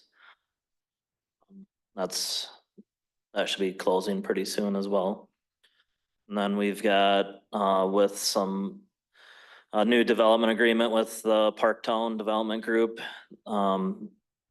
We've done some trading, and they gave us 16 acres of woodland and a little bit of marsh. But we're calling this the East River Mountain Bike Park, possibly. So we're looking at possibly making this a mountain bike park. It's away from houses, and we're looking into grants to put boardwalk across the wetland areas. And we also have hiking trails throughout there as well. So bikers would go one way, hikers would come the other way, and there would be signage. And future plans would be possibly putting a bridge bridging that land to the Upper Harbor Trail. But we're thinking that's future. So. Yeah, access will be off of Windsor Road, just east of the river and east of Sunfish Pond, so. These are the lands that currently we're purchasing, and we've got approval and everything's signed. We just have to close on them. Yeah, Yeah. thank you. We're pretty excited. I see you, Bill. Bill? I always forgot to ask about, this parcel. There's a park in Windsor. Has been any discussion about a gravel trail for access to that? I know, or maybe in the future, a kind of a Windsor DeForest alliance you could have access there too. Yeah, we can definitely look into that and see if there's any interest. Yeah. There is, that is kind of marshy right behind the park, but we can definitely look into it further. Right, but there is a park there. Yeah. Yeah, good. Yeah, there's once we do close, on the Diamond Drive property, there's a fence that's on the river. Judd's kind of pointing to it. We're gonna remove that fence and open up that river area, cause it's actually, there's a lot of really good fishing right there. Mhm. So, Thank you, and I appreciate your comments, but I just want to maybe clarify that's more or less what we're putting into the CORS plan, but it probably needs to be approved more or less in the CORS plan before we. yep, it'll be approved by you guys and the village board, and it'll go through that whole process. But hopefully you say is like removing trees or a fence line that can move forward even without the CORS plan, right? But the lands that we got from the rings is the idea behind it was specifically for mountain biking, right? So that is that's our recommendation. That's what we're gonna be putting into the corp plan. And hopefully it will be, it meets everybody's needs and makes it a win-win for everybody involved. Yep, I agree. It was slated for development. They've had this plan for potential homes and whatnot. So it's not, I think it'd be a great use, for this land. The other land, sorry, but there's the lands that's technically in Windsor. I mean, it'll be our ownership I'm assuming we'll ask to annex it maybe. I mean, I don't really see the need, but. Bill is probably gonna broach that subject with the Village of Windsor to start, but it might be a conversation between presidents, or boards, if they'll do that, but I mean, it's non-tax, so they don't have. It's never gonna be built on, right? The reason we're purchasing it is again, that river is there. We wanna maintain the river. There's a natural area, there's a fence here that's, really block. I mean, if you can get back into here, this is some really nice area as well, wooded, that's not lowland. That I think you can have some softer paths through there for pedestrians to use. But this fence it bugs me. There's a fence there, right? So we could take that fence out, right where the river bends, and then that fence ends somewhere about here, maybe about here. So we can get that out and open those areas up. Yeah, make sure everybody gets their birdhouses too. Yes. As we talk, start talking budget too here moving forward, these properties are gonna be added to our natural area, removing invasive species like buckthorn and, all the invasives. So we'll be looking at adding those too. Real good. Anybody else? Yeah. And next item. Glasses, but item number 8, public services update, anything? Just I'll be quick. Rigstead Road has curb on it. Curb and gutter's been done. So hopefully weather cooperates. We should get that paved here probably early next week. And then we'll be wrapped up probably mid-August when we get everything done with Mr. Manhole and landscaping put together. Northtown Road, the resurfacing project was done, in the connection, the construction from Bell Labs to Windsor will begin. Those, you'll see some transitions out there. The farm that's there will get knocked down. Those buildings will go away. You'll see grading happening in the next week or so. I think they'll get started on that. And then eventually that road will get put in. So we'll have a one continuous connection from Highway V all the way down to Highway 19. You can take Northtown Road and don't have to get on 51. So that will be nice.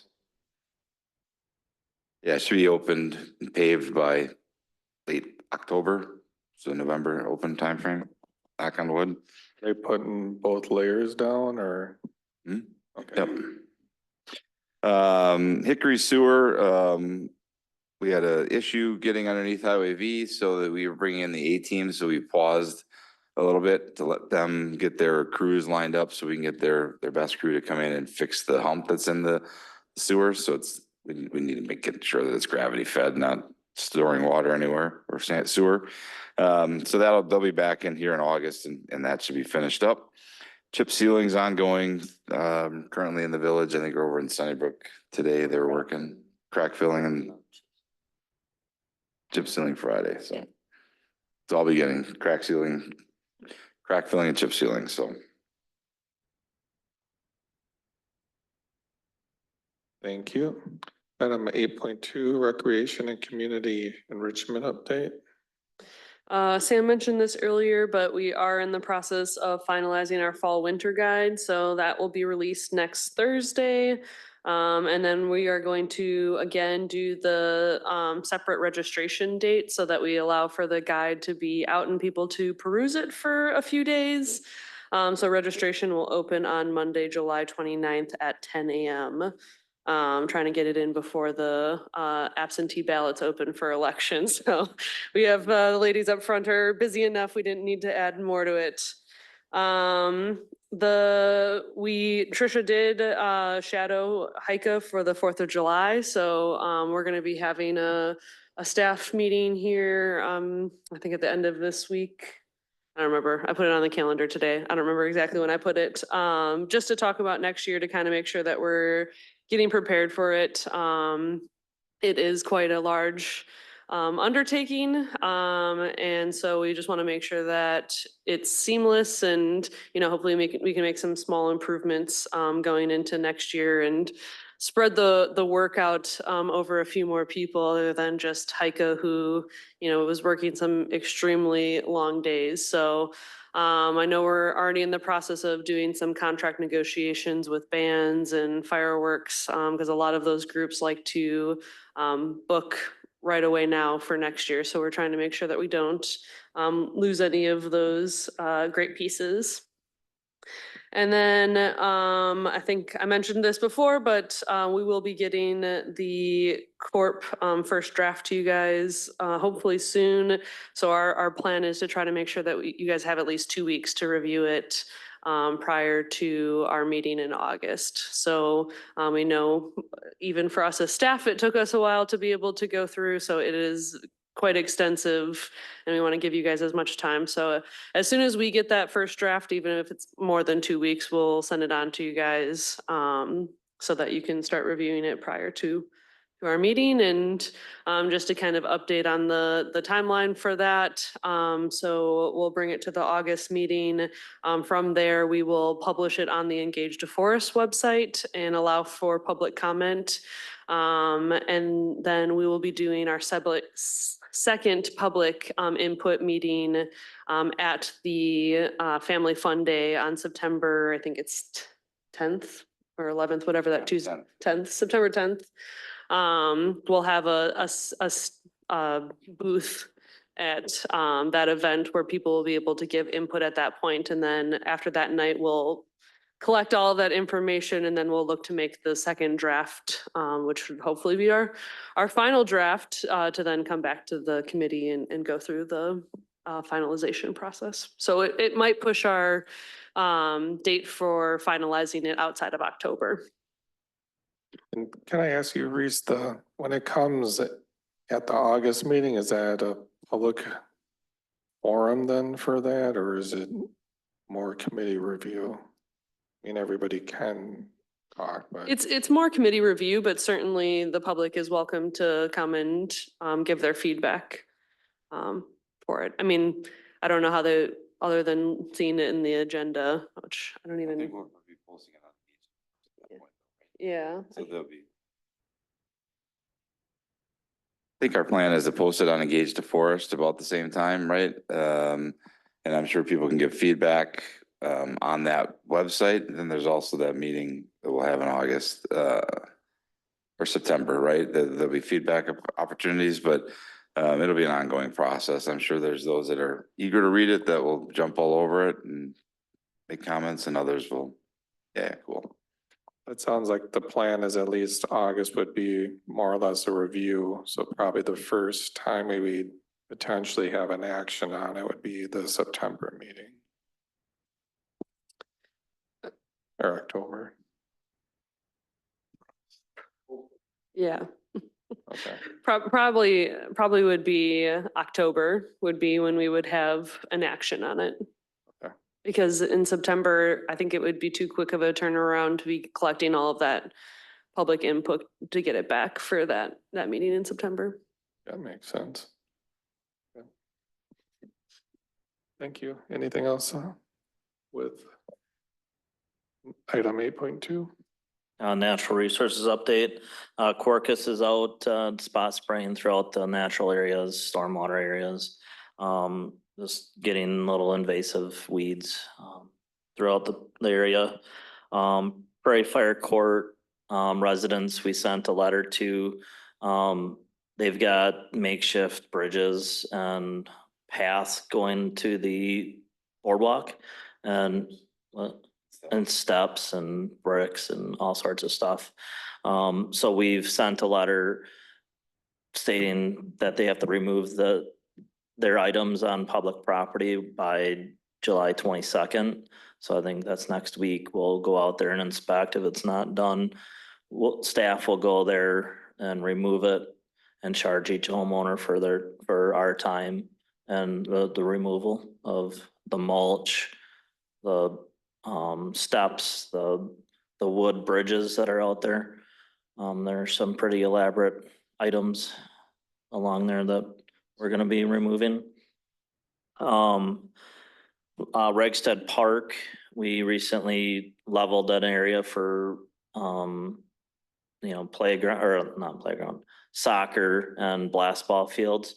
That has been seeded and graded, so looking to grow grass there now. And then Lord of Love Trail, or that's what we call it. It's the Paradise Circle Trail, limestone trail. We're gonna start working on that in the next 2 weeks.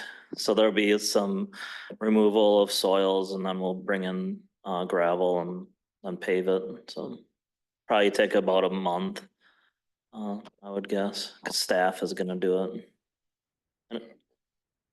Yeah, it'll go from Innovation all the way to Oak Spring Circle, those gravel paths. See. Yeah, actually Greg reminded me of something. We may be looking to move the farmer's market for a portion of the rest of the year to try to grow the grass better here on DeForest Street. So I think we're in the process of working to see if we can close down a portion of Stevenson and have the farmer's market there for the rest of the season so that we can get people off of that area. So. Thank you. And I just want to bring up something with the Prairie Fire. There is one location that there is an access easement. I just want to make sure you're aware of it. You're talking along the boardwalk or No. where you used to live? back there. Well, no, but there is two properties. They are south of Prairie Fire, that there's an easement, a pedestrian easement that technically a public, if they knew where it was, can walk across or down property lines to get to the boardwalk. We'll look into that and I've seen it on surveys, so I'm sure you can find. it too. plat maps, yeah. Yeah, it's on the plat.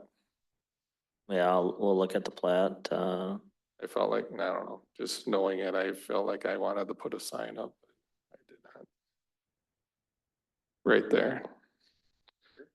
Either there or the one to the right, one of those two. There's a 10-foot pedestrian way. Yep, there's a retaining wall that goes through it. Yep. Kind of like by Anna Green's house. No, no, Sunburst. no. The public. Yep, Oh. It's good. easement. It's not a walkway. It was never constructed, but there's an easement there for it. Oh, I guess I just want to mention it in case somebody brings it up when you're doing removals or something, but Sure. Yeah, it just doesn't give them the right to install items on public properties, so if they. we'll look into uh, that though. I don't know, I'm getting sidetracked just because of my history there, but it's like if too many people are complaining they don't have access, it's like, well, we can put the public one in. Yeah. Thank you. The last question, I guess I'll keep it on the 8.3. Could you give an update for the committee as far as the conservancy protection that we talked about, say 2 meetings ago or 2 months ago? How it went through the village board. You know what I'm talking about? We had a long discussion here and failed motions, and I don't think we actually had any, well, we had something that went to the village board, and ultimately the village board acted on something a little bit, or was different than what we motioned here, but it was. Ultimately, the village board accepted that any of the mown areas would be considered a natural area. If you recall, there was the several distinctions, right? And that first one was a natural area. What is a natural area? And what isn't? And a non-natural area is anything that's paved, any kind of a trail that's done either with limestone, wood chips, or mown areas. That's natural turf grass that's mown. You can use for passageways with including bikes. Anything that's not in those categories is bikes are prohibited from being in those areas. Yeah, it was basically the ordinance as presented. And there were variations and discussions at the village board, much like in all your discussions were shared with the board. But ultimately it came down to, again, what was there. There was people that came and spoke against the ordinance, but that was actually the first time there's ever been an ordinance prohibiting any sort of bicycle activity anywhere in the village. And it afforded the protection I think that most people were looking for in the Upper Ohio River corridor. So that extends from Western Green down through the Ohio River corridor. Thank you, and I did feel like I want to state too, that ordinance also allowed for other uses if it was like mentioned in the course plan or whatever, something like that. As long as it was anticipated by staff or plans or something. Right, it gives the corp plan the opportunity to kind of give that direction, right? So we can adjust and change it as needed. Obviously, the board at any time can make an ordinance to change those things, but at this point, it would be left to the corp plan to kind of adjudicate what might happen in those areas. Okay, yep, Greg. I just have something else if once you're done with, you ready? Yep. Okay. Yeah, I thought about it and I just didn't write it down, and forgot about it. Sunfish Pond, we did a fish shocking, with the DNR. It wasn't very successful. There's a lot of weeds and not a very good time of the year to do it, but the DNR, this was the only time they had to do it this year. So we did get some bluegills and some bass. They thought the bass weren't very healthy looking. Pretty skinny, but they did catch a couple nice bass and they said a massive bass. They just missed it.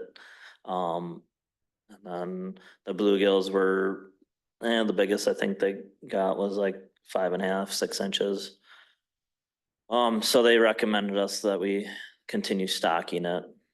So we'll look at stocking it and putting more, like little minnows in there for food and stuff like that for the bigger fish. But next spring, they said they'd come out and put out some pike nets. So they'll come net the fish and do counts that way, in the spring when it's better opportunity to catch these fish and count them.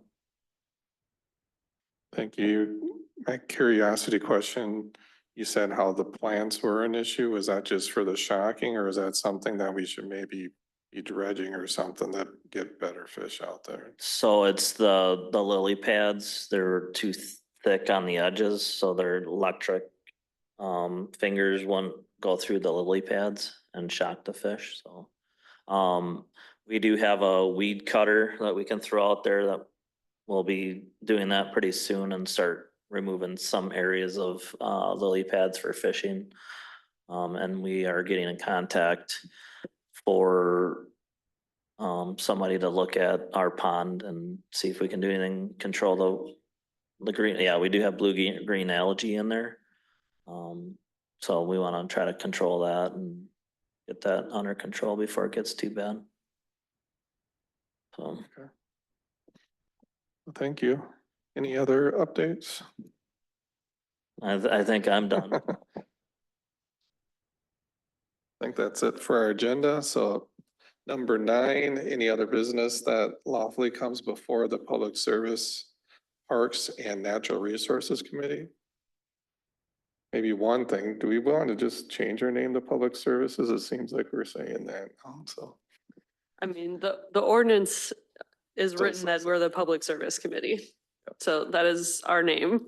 We were just trying to be inclusive, DEI, and including everybody, so nobody felt left out, but it is technically just the public services. Thank you. Anybody? Seeing none, item number 10 is adjournment. There a motion? Motion to adjourn by Don, seconded by Matt. All those in favor, please signify by saying aye. Aye. Any opposed? Motion passes. We adjourned at 8:09. Thank you all.